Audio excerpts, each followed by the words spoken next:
Welcome to the Whiskey Vault. I'm Daniel Whittington, Chancellor of Wizard Academy and Whiskey Marketing School. This is Hidden Drams, Gifted Drams.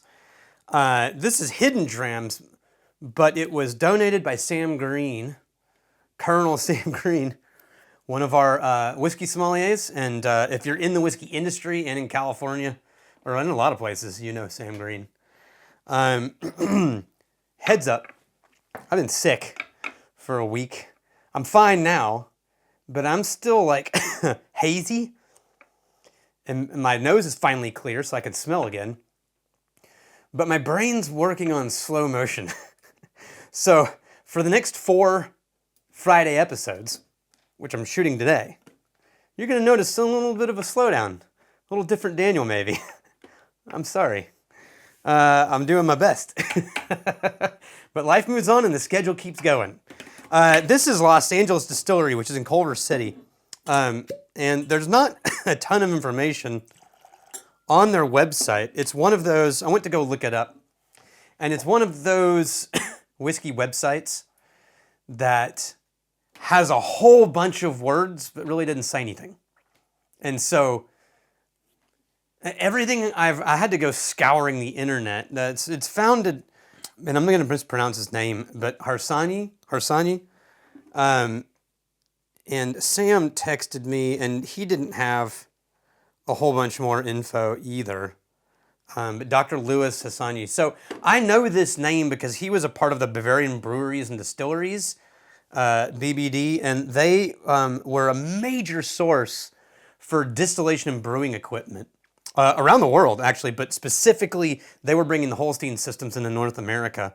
And I know a lot of people in the American craft who worked with them and who have Holstein systems.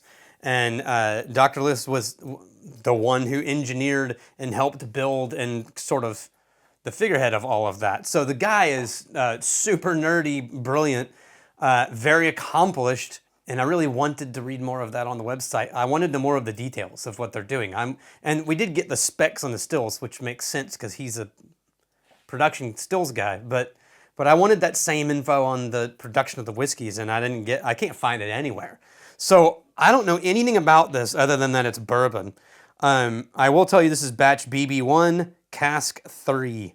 It's bottled in bond level like 50%. And I think it is at least 4 years old. I know it sounds terrible, me coughing. This is LA Beach bourbon. They do a malt and a rye and a bourbon. And it says, and this made me nervous, aged in new charred casks, engineered to develop exceptional aroma. Now, when I normally read that, I think some sort of proprietary process with rapid aging and gaming the system, but they're not doing that. As far as I can see, the only spaces I found articles written about them, what he's doing is working with Hungarian oak as well as other things, which is a denser oak. And then he's like carving grooves into the staves.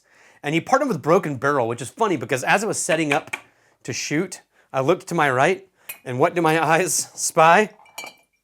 Broken Barrel, the Amontillado release. And we already have one of these in the vault. This is a backup. I love this one.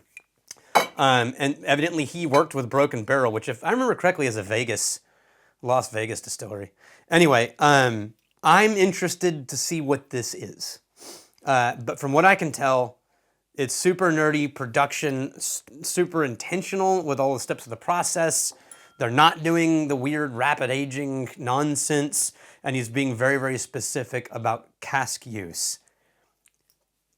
I'm guessing, because that's all I got. So, let me make sure I didn't miss something that Sam said. Yeah, no, okay.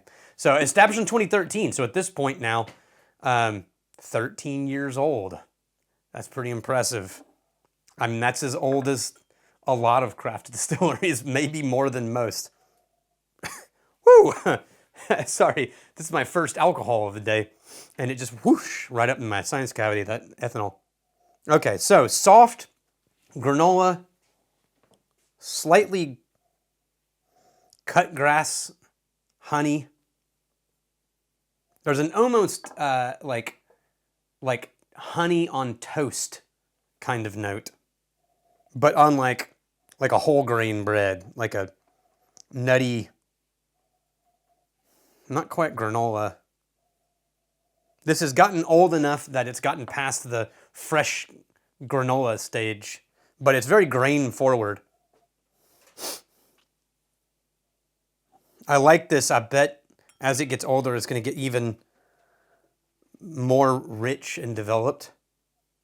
It feels a little piecemeal right now in the sense that like it feels like a very well produced spirit, but it feels like all the different things that happen as whiskey ages are still existing as pillars of their own flavors, and they haven't yet intertwined into a full fabric.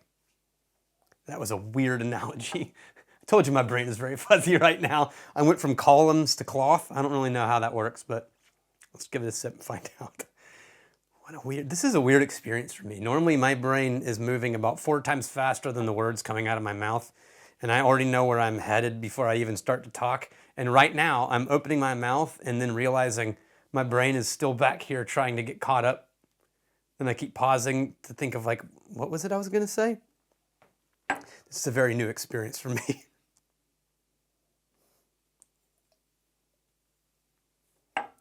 Oh, it's nice. Ooh, pepper. Ooh, what is that? Is it turmeric? I had this spice recently. I'm trying to remember what is, yeah, in the ginger, yeah, yes, it's in the ginger family.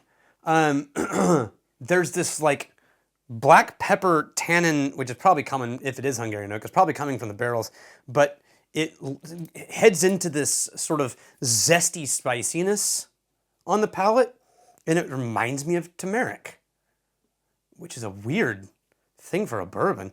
This is a very unique whiskey. It is an outlier bourbon, which, you know, good, because we need more of those. I'm really tired of everyone trying to replicate Kentucky bourbon. We already have Kentucky bourbon. Make your own bourbon.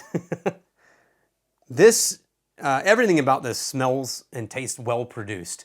I want to see it a little more cohesive somehow. And I don't know what's missing from it, but it feels like individual components haven't really been glued together. But I like it. Yeah, there's a big spike on the back of the palate. There's a donut in the middle, and then there's a soft, creamy note on the front of the palate. And then it leaves you with this sort of like black pepper spice and soft sweetness, kind of dry. Interesting. Interesting. They're in Culver City. I don't know how you even afford real estate in Culver City, but good on them. I want to know more. Great American Gold winner. Great American International? I don't know what that is. I have heard a lot about Bavarian breweries and distilleries, and everyone I know who's worked with them spoke very highly of them. And if Dr. Lewis was the one that was involved in all of those things, there's no question that what's happening is probably really quality and very thoughtful. And I think the engineering statement on the front of the bottle probably is referring to the fact that he knows more than most crafted distillers about the engineering of stills and production and flavor creation in production side of things. I want to know more about the actual liquid. I would love to see fermentation links and yeast strains. I would love to see grain ratios and sources. But that's just, you know, the nerd in me. But I like this one. And Sam, thank you for sending this in. And Dr. Lewis, if I mispronounced your last name, I apologize. I'm going to blame it on being sick. All right. I think that's all I got on this one. Cheers to you guys. I'm really glad you're here. for the whiskey channel that not even illness can stop. Like and subscribe.